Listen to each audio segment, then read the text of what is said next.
দর্শক, এর আগে আপনাদেরকে একটা আলোচনায় আমি জানিয়েছি যে বাংলাদেশে ছাত্রছাত্রীদের পড়ার শিখিয়ে উঠেছে অনেক আগে থেকে জানেন। এখন মোটামুটি একটা গবেষণা করেই বলা হচ্ছে, কালের কণ্ঠ অনুসন্ধানী রিপোর্ট করেছে, সেই রিপোর্টে বলা হচ্ছে যে পড়াশোনা একদম শিক্ষা প্রতিষ্ঠানগুলো পিছিয়ে যাচ্ছে, শিক্ষকরা আগের মতো পড়াচ্ছে না এবং ছাত্র শিক্ষক সব মিলে আন্দোলনমুখী হয়ে গেছে।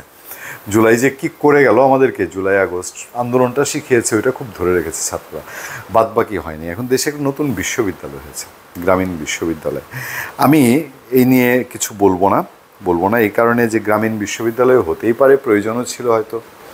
আমাদের একজন ফলোয়ার আমাকে একটা আপনার তার মতো করে একটু ফানি করে একটা লেখা পাঠিয়েছেন। লেখাটা আমি আপনাদেরকে একটু শোনাই, দেখেন মানুষ কোন লেভেলে এখন চিন্তা ভাবনা শুরু করেছে। অনুমোদন পেল নতুন বিশ্ববিদ্যালয় গ্রামীণ ইউনিভার্সিটি বা GUU। এটা নিয়ে অনেকে হাসাহাসি করছে, তবে আমি এটার কোনো কারণ দেখি না। নানা অভিযোগ দিয়ে অনেক প্রতিষ্ঠানের নাম বদলানো হলো, শেষতক বঙ্গবন্ধু মেডিকেল বিশ্ববিদ্যালয়ের নামও পাল্টানো হলো, কিন্তু নতুন বিশ্ববিদ্যালয়ের নাম নিজ প্রতিষ্ঠানের সঙ্গে মিলিয়ে রাখা হলো। এটা সত্যি প্রণিধানযোগ্য মানসিকতায়, এটাই উদারতা ও সংস্কার। নামই বলে দিচ্ছে বিশ্ববিদ্যালয়ের ভবিষ্যৎ। আশা রাখা যায় অটোপাস গ্রাম থেকে শুরু করে সারা দেশে অসচ্ছল অসহায় শিক্ষার্থী সহ মেট্রো রেল ও পুলিশকে হামলাকারীরা এখানে বিনা পয়সায় পড়তে পারবে। আমি জানি না এটা ওনার মতো করে উনি বলেছেন। যা বৈষম্যের বিরুদ্ধে সব লাল করেছিল তারাও, মানে যারা বৈষম্যের সব লাল করেছিল তারাও এখানে বিনা খরচে পড়তে পারবে। বিদেশে বসে যারা লাল হয়েছিল তারা এসে শিক্ষকতা করবে বা গবেষণা করবে। এখান থেকে পড়ে তারা বিদেশ যাবে, মেটিকুলাস ডিজাইন বিষয়ে দেশে দেশে মানুষকে উদ্বুদ্ধ করবে। একটু তো খোঁচা দিচ্ছেন আর কি। এখান থেকে পড়ে তারা বিদেশ যাবে, এই করবে। তবে বিশ্ববিদ্যালয়ের নাম গ্রামীণ বিশ্ববিদ্যালয় না করে অন্য কিছু করলে ভালো হতো, এরকম তিনি বলছেন আর কি। তো GUর জন্য শুভকামনা। আমার কথা হলো, দেশে কিছু কিছু প্রতিষ্ঠান, কিছু কিছু ব্যক্তি মানুষের কাছে দ্বিধাবিভক্ত না।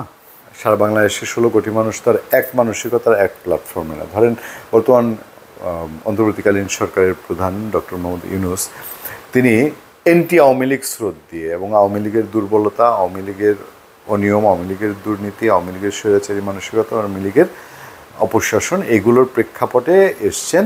কিন্তু আওয়ামী লীগ এই শব্দটার সমর্থক, এই দলের সমর্থক কর্মী, সাধারণ ভোটার অনেক রয়ে গেছে।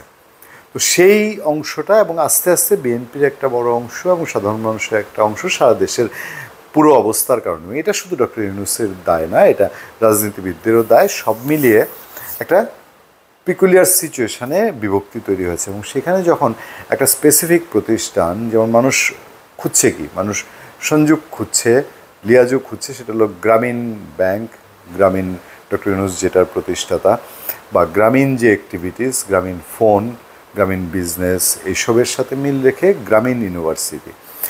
তো অনেক দিন পরে আবার একটা ইউনিভার্সিটি আসছে, সেই ইউনিভার্সিটিটা গ্রামীণ ইউনিভার্সিটি না হয়ে বাংলাদেশে ঐতিহ্যবাহী অন্য কিছু হতে পারতো। গ্রামীণ হয়েছে, এটা আমি খুব দোষের কিছু বলছি না, তবে মানুষকে সমালোচনা এবং আলোচনার একটা খোরাকি তৈরি করে দিল কি না, এইটা যারা এই ইউনিভার্সিটিটা প্রতিষ্ঠা করতে চাচ্ছেন, এই যে হওয়ার সাথে সাথে এইসব কথাবার্তা আসছে, কেন আসছে? এই মুহূর্তেই গ্রামীণ নাম দিয়ে করার প্রয়োজন কতটুকু ছিল? নাকি বাংলাদেশের যত যত রথী মহারথী, আমাদের ইতিহাসের সেরা পুরুষরা রয়ে গেছেন, তাদের নামে প্রতিষ্ঠান করার শেষ? ধন্যবাদ সবাইকে, ভালো থাকবেন, সুস্থ থাকবেন। আপনার সাথে আমি আতিক রহমান পূর্ণিয়া।